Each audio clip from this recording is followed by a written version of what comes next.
अच्युतं केशवं कृष्णदामोदरं रामनारायणं जानकीवल्लभम। जय श्री राधे कृष्ण जी। नमस्कार दोस्तों, आप सभी का आपके अपने यूट्यूब चैनल आसान राह में हार्दिक स्वागत है।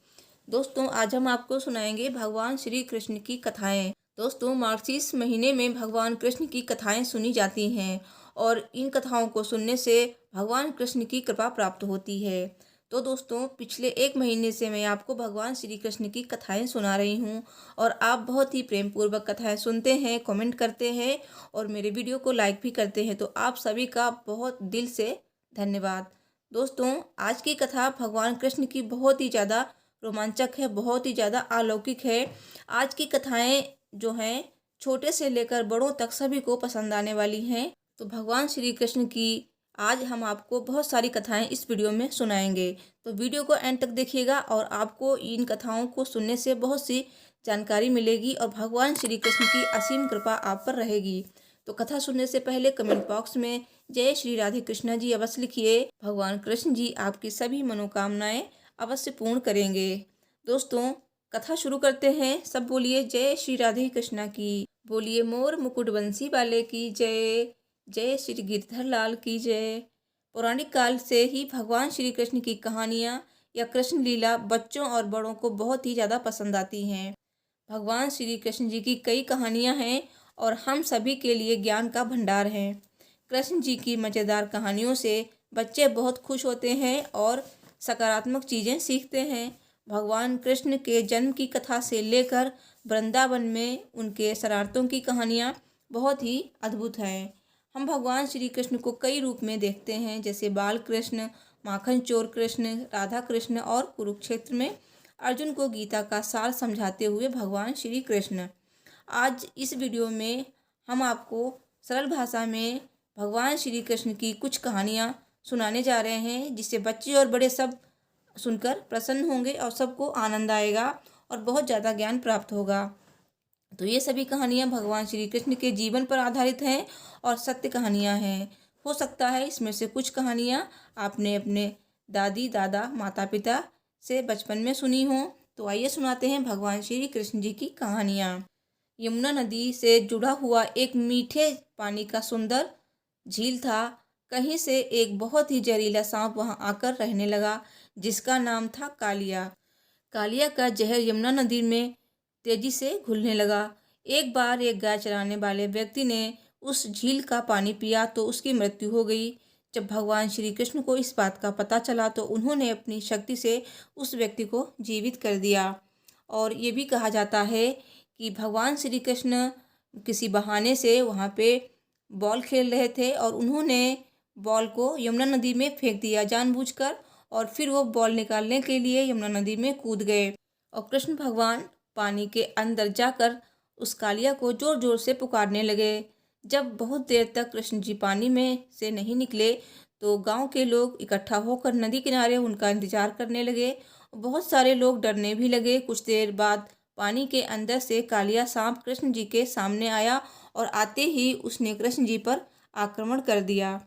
कुछ ही देर में कृष्ण जी ने कालिया को जकड़ लिया और उसके सर पर चढ़ गए। कालिया 1000 सिर वाला सांप था। कृष्ण जी उसके सर पर तेजी से नाचने लगे और तेजी से नाचने के कारण कालिया सर्प के मुख से खून निकलने लगा। और ये देखकर कालिया की पत्नी पानी से ऊपर आई और उसने कालिया के जीवन की भीख मांगी। कृष्ण जी ने उन्हें यमुना नदी झील को छोड़कर रामन का द्वीप चले जाने को कहा। साथ ही कृष्ण जी ने कालिया को आश्वासन दिया कि अब उन पर गरुड़ कभी भी आक्रमण नहीं करेगा, क्योंकि कालिया के सिर पर कृष्ण जी के पैरों के निशान बन चुके थे। और ये सुनकर कालिया बहुत ही खुश हुआ और वो यमुना नदी के उस सुंदर झील को छोड़कर अपनी पत्नी के साथ चला गया। इस प्रकार भगवान श्री कृष्ण ने कालिया सांप से गांव की रक्षा की। दूसरी कहानी है श्री कृष्ण और गोवर्धन पर्वत की कहानी। एक बार की बात है, देवराज इंद्र ब्रज के लोगों से बहुत क्रोधित हुए, क्योंकि लोग भगवान कृष्ण की बातों को सुनकर गोवर्धन पर्वत की पूजा कर रहे थे और इंद्रदेव की पूजा नहीं कर रहे थे। तो क्रोधित होकर इंद्रदेव ने उन्हें दंडित करने के लिए घनघोर वर्षा करने के लिए बादलों को भेजा, जिसके कारण पूरे वृंदावन में बाढ़ की संभावना उत्पन्न हो जाए। और आदेश देते ही वृंदावन के ऊपर काले मेघों ने अत्यंत वर्षा करना शुरू कर दिया और अत्यधिक वर्षा और बाढ़ के कारण ज़्यादातर लोगों के घर बह गए और वृंदावन के लोग डर गए और सभी भगवान कृष्ण की शरण में पहुँचे। भगवान श्री कृष्ण को इन परिस्थितियों के बारे में सब कुछ ज्ञात हो चुका था। उसी समय कृष्ण जी ने पूरे गोवर्धन पर्वत को अपने बाएं हाथ की छोटी उंगली पर एक छतरी की भांति उठा लिया और वृंदावन के सभी लोग गाय एक एक करके गोवर्धन पर्वत के नीचे आने लगे और इस प्रकार कृष्ण जी ने वृंदावन के लोगों की जान बचाई। कृष्ण जी के इस अलौकिक चमत्कार को देखकर सभी वृंदावन के लोग आश्चर्यचकित रह गए। भगवान श्री कृष्ण की शक्ति को देखकर बादल वापस लौट गए और ब्रजवासी खुशी से रहने लगे। तीसरी कहानी है भगवान श्री कृष्ण और अरिष्टासुर की कथा। एक बार वृंदावन में एक बड़ा बैल घुस आया और उसने अचानक से गांव के लोगों पर आक्रमण करना शुरू कर दिया। उस बैल ने कई लोगों के घर को तोड़ दिया, जिसके कारण कई लोगों को चोट भी लगी। जब कृष्ण जी को इस बात का पता चला तो वो तुरंत उस बैल के पास पहुँचे। श्री कृष्ण जी ने देखते ही पता लगा लिया कि वो बैल असुर है। उस असुर का नाम था अरिष्टासुर। कृष्ण जी को देखते ही वो भगवान श्री कृष्ण जी की ओर तेजी से आक्रमण करने के लिए दौड़ा। भगवान श्री कृष्ण ने अपनी शक्ति से उसे परास्त कर दिया। परास्त करते ही वह बैल भगवान श्री कृष्ण के समक्ष नतमस्तक होकर बैठ गया। उसके बाद उसने श्री कृष्ण जी को बताया कि वो भगवान बृहस्पति का शिष्य है और अपने गुरु के साथ दुर्व्यवहार करने के कारण उसे असुर बैल बनने का श्राप मिला था। इस प्रकार कृष्ण जी ने ब्रज के लोगों को अरिष्टासुर से बचाया। चौथी कथा है माखन चोर भगवान श्री कृष्ण की। आप लोग तो जानते ही होंगे कि भगवान श्री कृष्ण को माखन चोर कहा जाता है। भगवान श्री कृष्ण को माखन बहुत ही पसंद है। श्री कृष्ण जी के माखन चोरी करने के कारण उनकी माँ के साथ साथ वृंदावन के सभी लोग कृष्ण जी के माखन चोरी के कारण तंग आ जाते थे। भगवान श्री कृष्ण की माता यशोदा माखन की मटकी को छत के ऊपरी भाग में लटका कर रखती थी, जिससे कि श्री कृष्ण जी वहां तक ना पहुंच पाएं और माखन को चोरी करके ना खा पाएं। एक बार कुछ जरूरी काम से यशोदा मैया घर छोड़कर गईं। उस समय कृष्ण जी अपने सभी मित्रों को वहां लेकर आए। उनकी मदद से वो माखन की मटकी तक पहुँचे और माखन के मटकी को तोड़कर सारा माखन खा गए। उसी समय वहाँ यशोदा माँ पहुँच गईं और कृष्ण जी के सभी साथी भाग गए, परंतु कृष्ण जी वहीं रह गए। उसके बाद कृष्ण जी को यशोदा माँ से अच्छी डांट पड़ी। पांचवी कथा है भगवान श्री कृष्ण और फल बेचने वाली महिला की कहानी। एक बार एक महिला फल बेच रही थी। जब वो श्री कृष्ण जी के घर के सामने से गुजर रही थी तब भगवान श्री कृष्ण को कुछ फल खाने का मन हुआ। जब कृष्ण जी ने उस फल बेचने वाली महिला से कुछ फल मांगे तो उसने कृष्ण जी से उन फल के बदले कुछ मांगा। फल के बदले अनाज देने के लिए कृष्ण जी घर के अंदर दौड़ते हुए गए और मुट्ठी भर अनाज लेकर वापस फल वाली के पास पहुँचे, परंतु आते आते उनके हाथ से सारा अनाज गिर जाता था। कृष्ण जी बार बार घर के अंदर जाते और कुछ अनाज अपने हाथ में लेकर आने की कोशिश करते, परंतु सारा अनाज नीचे गिर जाता। ये देखकर वो फल वाली बहुत प्रसन्न हुई और उसने कृष्ण जी को सारे फल दे दिए। कृष्ण जी अंदर अंदर उस फल वाली से बहुत प्रसन्न हुए। जब वो फल वाली अपना खाली टोकरा लेकर वहाँ से चली गई और अपने घर पहुँची तो उसने देखा उसकी टोकरी सोने और जवाहरातों से भरी हुई है। छठी कथा है कृष्ण जी को गोविंद क्यों कहते हैं। एक दिन भगवान श्री कृष्ण के पास एक कामधेनु नामक गाय स्वर्ग से पहुंची। उस गाय ने कृष्ण जी को बताया कि वो देवलोक से उनका अभिषेक करने आई है, क्योंकि कृष्ण जी पृथ्वी पर गायों की रक्षा कर रहे हैं।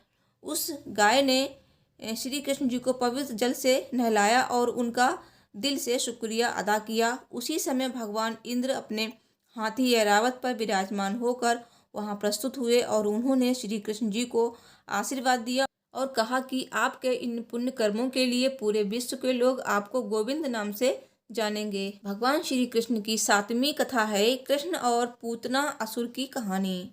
कृष्ण जी के मामा कंस का वध भगवान कृष्ण के हाथों ही लिखा था। ये जानने के बाद बार बार कंस अलग अलग असुरों को कृष्ण जी का वध करने के लिए भेजा करता था। एक बार कंस ने एक पूतना नाम की राक्षसी को भेजा। पूतना वृंदावन पहुंची और उसने एक सुंदर महिला का वेश बदलकर कृष्ण जी को हर घर में ढूंढना शुरू कर दिया। उस समय कृष्ण जी बहुत छोटे थे।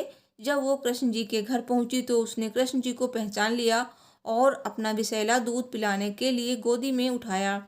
जब वो कृष्ण जी को अपना जहरीला दूध पिलाने लगी तो उसको लगा कि कृष्ण जी दूध पीते ही मर जाएंगे, परंतु कृष्ण जी तब तक दूध पीते रहे जब तक उस राक्षसी महिला की मृत्यु नहीं हो गई। उसकी मृत्यु होते ही वो अपने असली क्रूर रूप में आ गई। तो दोस्तों, ये थी भगवान श्री कृष्ण की 7 अलौकिक मनोहर कहानियाँ। तो दोस्तों, मुझे कमेंट में ज़रूर बताइएगा कि आपको मेरी कहानियाँ कैसी लगी। जय श्री राधे कृष्णा जी लिखकर।